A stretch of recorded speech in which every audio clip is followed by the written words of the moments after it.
vous solliciter, mesdames et messieurs, honorables invités, à observer une minute de silence à la mémoire de tous nos disparus.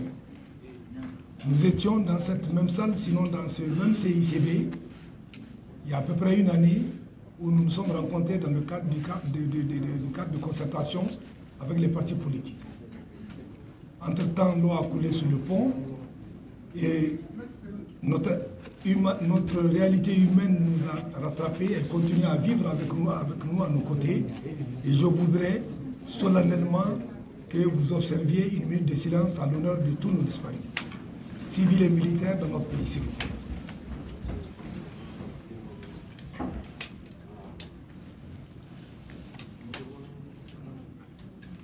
Je vous remercie.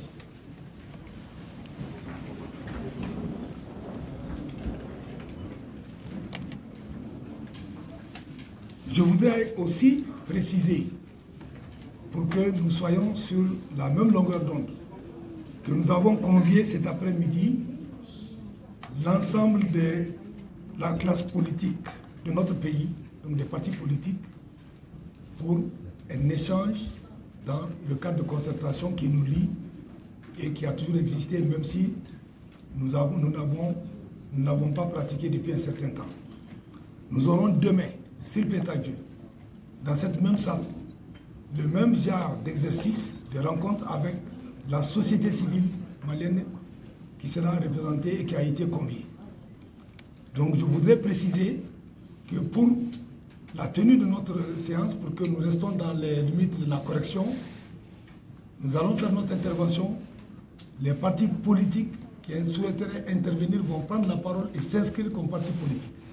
Nous demandons à nos collègues, à nos amis et frères de la société civile, même s'ils sont présents dans cette salle, nous ne ferons pas l'injure de leur demander de sortir, mais nous leur demandons d'attendre la journée de demain pour poser leurs questions et procéder à cet exercice citoyen que nous sommes en train de faire. Je vous remercie. Mesdames et messieurs, les commissaires de l'autorité indépendante de gestion des élections, monsieur le secrétaire général de l'EJ, mesdames et messieurs les responsables des partis politiques, mesdames et messieurs de la presse, pour respecter un peu le respect que nous avons pour les hommes des médias qui sont en face de nous, ces multiples caméras et téléphones, chargés de passer la parole au peuple, honorables invités, honorables personnalités représentant aussi la presse et les partis politiques de notre pays, en vos rangs, grades et qualités, tout protocole observé. À l'entame de mon propos, permettez-moi d'abord de vous adresser à vous responsables des partis politiques et vous, hommes des médias, nos sincères remerciements pour avoir répondu avec promptitude à l'invitation de l'EJ, l'autorité indépendante de gestion des élections, malgré vos multiples occupations. Ceci est un témoignage éloquent de votre engagement constant à œuvrer ensemble pour la tenue d'élections transparentes et crédibles dans notre pays, dans un climat politique apaisé, sur fond de dialogue franc, sincère et ouvert. Parlant justement du contexte politique, la levée lors du Conseil des ministres du 10 juillet 2024 de la mesure de suspension des activités des partis politiques et des activités à caractère politique des associations, de notre point de vue, du point de vue de l'EJ, contribue positivement à l'apaisement du climat de paix, de sérénité et de meilleures conditions de travail dans notre pays. Ce nouveau contexte politique, sinon disais-je, cette opportunité qui est offerte, crée les conditions favorables pour notre cadre de concertation qui apparaît comme la matérialisation institutionnelle du dialogue entre l'EJ et les partis politiques, d'assurer l'organisation et la tenue d'élections apaisées dans notre pays.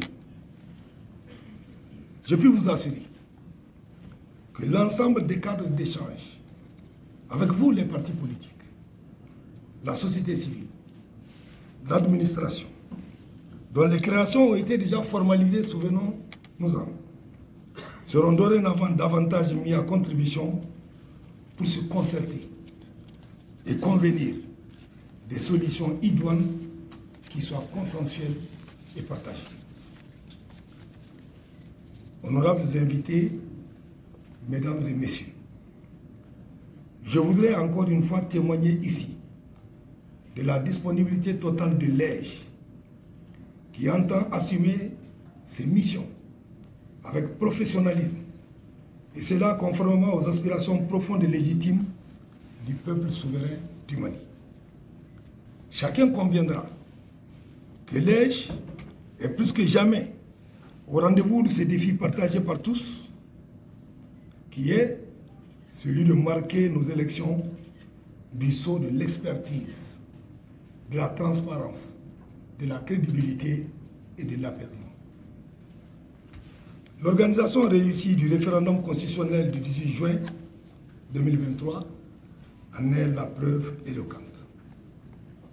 Mesdames et messieurs, les rapports de supervision de ce scrutin, du référendum, dirais-je, sinon de cette consultation référendaire, disais-je aussi, pour un peu respecter les querelles d'école entre le fait que le référendum est une élection ou ce n'est pas une élection.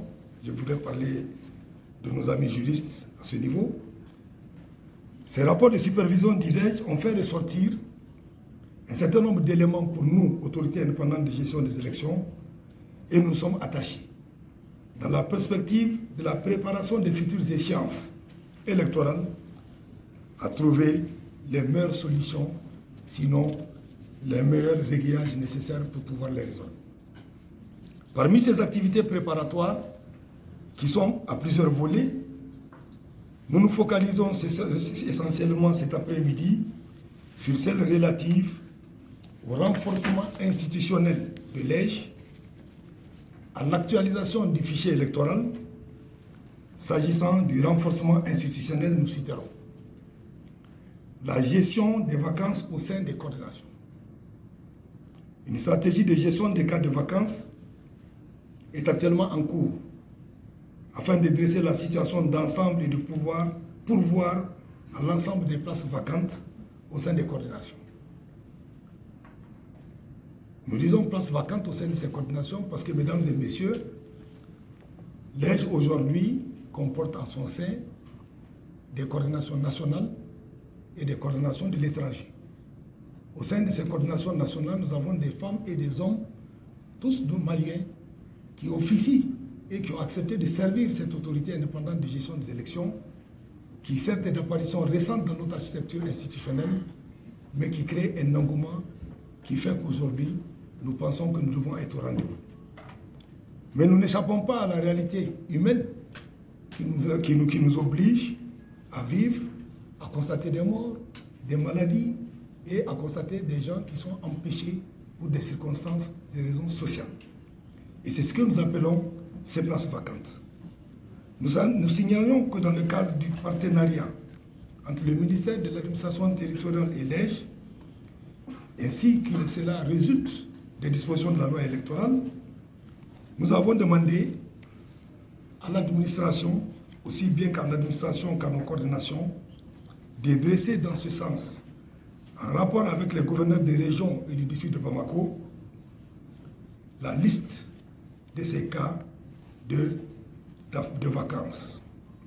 Le ministère des Affaires étrangères en a fait autant aussi en direction des ambassades et des consulats. Nous sommes dans la compilation de ces demandes et les jours prochains, nous allons les finaliser et procéder au remplacement de ces honorables citoyens maliens, nos collègues qui nous ont quittés pour une raison et pour une autre, pour que nous puissions avoir toujours nos effectifs en place pour les perspectives à venir. S'agissant toujours du renforcement institutionnel, disais-je tout à l'heure, nous avons l'amélioration du cadre de travail des départements techniques. Vous savez, l'EJ comporte en son sein 5 départements techniques.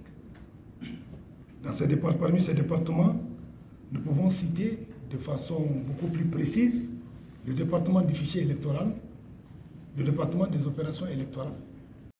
Mais vous avez aussi le département des finances, vous avez le département des relations, des affaires administratives et des ressources humaines, et nous avons ici les départements chargés de la communication, des relations avec la presse et les différentes structures de communication.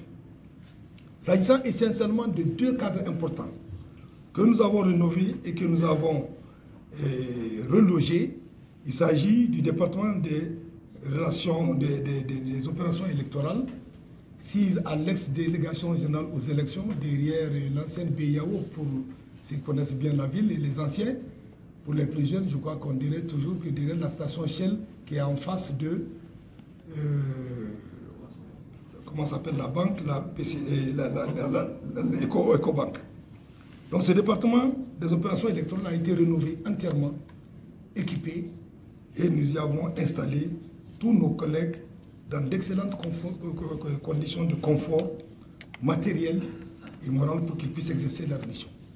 Ce département fait aujourd'hui la fierté de Liège pour ceux qui y sont déjà allés, mais ceux qui n'y sont pas partis, nous allons les inviter en même temps que celui du fichier qui a été rénové à nous visiter et à voir le travail remarquable qui a été fait en si peu de temps, parce qu'il y a juste 1 an et demi que nous sommes en fonction et nous sommes attelés à réaliser ces outils de travail.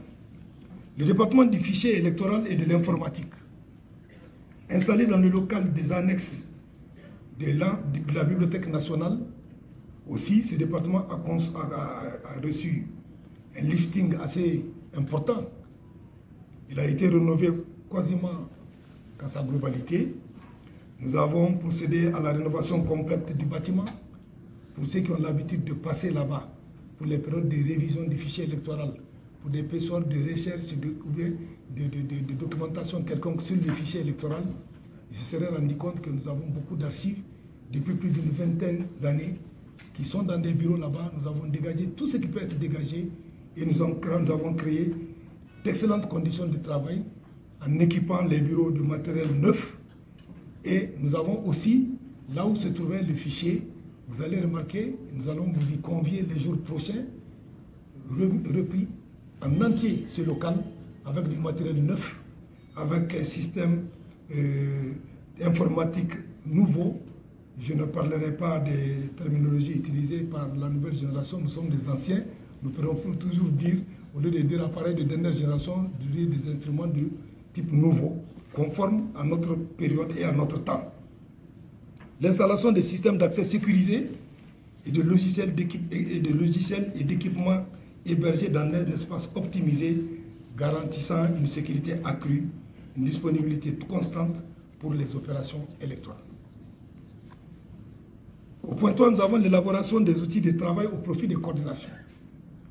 Les coordinations, à ce niveau, nous citerons 2 outils pratiques de gestion des élections qui contribuent au professionnalisme de nos coordinations. Il s'agit d'un recueil des actes types à prendre pour les coordinateurs. Chaque membre de coordination a été doté d'une copie dure de ce recueil. Chaque coordinateur a reçu du fichier du recueil en format Word sur clé USB et 2 guides de gestion des candidatures à l'élection des députés et des sénateurs, d'une part, et d'autre part, l'élection des conseillers des collectivités territoriales ont été également élaborés. Ces 2 guides expliquent le processus de gestion pratique des candidatures aux élections législatives et locales, depuis la date de dépôt jusqu'à la publication des listes définitives de candidature. Ils seront très prochainement réunis encore à la disposition de toutes les coordinations parce que nous les avons élaborés, nous avons fait les sessions de formation. Les camarades commissaires de Liège se sont déployés sur l'ensemble des régions administratives de notre pays, sur la base de la configuration de l'ancienne découpage territorial, bien sûr.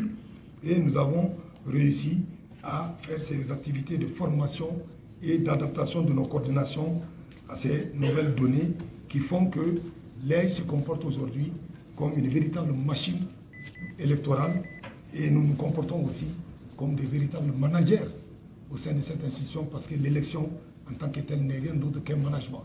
Nous la comprenons comme telle parce qu'il ne s'agit pas pour nous de prendre parti, il s'agit pour nous d'apporter la preuve qu'on peut faire confiance à des citoyens maliens, à des citoyennes maliennes, pour qu'ils puissent servir de modèle, d'inspiration, pour pouvoir faire avancer la cause électorale, étant donné que nous avons une histoire dans cette matière. Nous avons aussi assumé des activités de formation. L'EJ a exécuté de nombreuses activités de formation au bénéfice du collège, donc des membres du collège, des commissaires. Nous-mêmes, nous ne faisons pas nous ne confortons pas des situations dans lesquelles nous sommes. Nous pensons que nous devons rester tout le temps sur les rebords de la formation et continuer à toujours apprendre. Et notre ennemi dans ce domaine-là est surtout la suffisance qu'il faut éviter. Les coordinations des agents et les départements techniques également en ont bénéficié sur différentes thématiques, telles que le recueil type dont nous venons de parler. En fait, le recueil type, je crois que pour même nos partenaires avec lesquels nous avons l'habitude de travailler, je vais dire même au niveau institutionnel, la Cour constitutionnelle par exemple, on y a apprécié cet outil remarquable que nous avons mis à la disposition de nos coordinations parce que c'est de là que résultent la plupart du temps les difficultés que nous rencontrons dans le processus électoral. C'est-à-dire l'insuffisance de formation de ceux qui encadrent le processus et qui travaillent sur les actes. Et lorsqu'ils sont bien formés, c'est des actes de type nouveau, c'est des actes propres, c'est des actes lisibles, des actes exploitables qui sont en ce moment soumis aux organes chargés de gérer le processus électoral, EJ et les autres autorités qui interviennent et les institutions qui interviennent. Le cadre juridique et institutionnel des élections au Mali s'est donc renforcé par tout ce travail. Nous avons procédé à la délimitation des compétences et pour faciliter la collaboration entre l'EJ et le ministère de l'administration territoriale. Nous avons pris en compte la dimension du genre dans l'administration électorale.